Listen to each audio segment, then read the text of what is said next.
Hi there, lovely. Have you ever actually stopped and thought about this?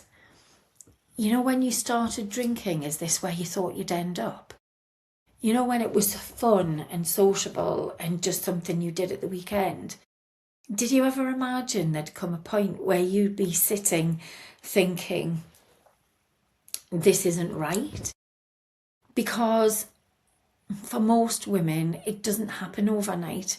There isn't a big dramatic moment where everything just falls apart.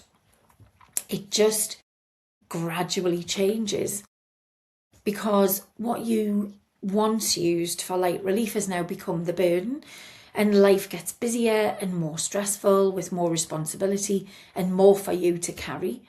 And somewhere along the line, alcohol stops being about fun and it starts becoming the thing that enables you to get through the day so that you can take the edge off it.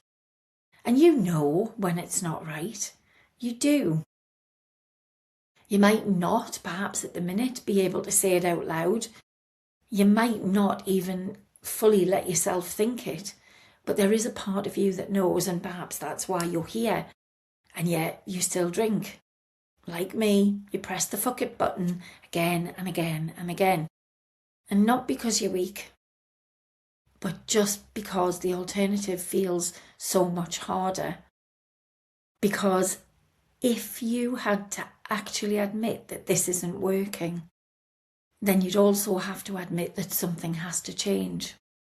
And that probably means that alcohol has to go. And that doesn't feel appealing, because maybe up until now, your experience of not drinking might have been white knuckling it, gritting your teeth, feeling like you're missing out and thinking about it all the time. And who wants that? But here's the bit that I want you to hear. It doesn't have to be like that. Stopping drinking doesn't have to feel like punishment. It doesn't have to feel like you are dragging yourself through every day. You can do this in a way that actually takes care of you and allows you to start living the life you've always wanted.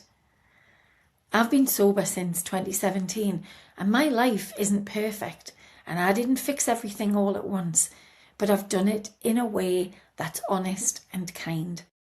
And when you choose the most loving way you can to stop drinking, it all stops being about alcohol and it starts being about this.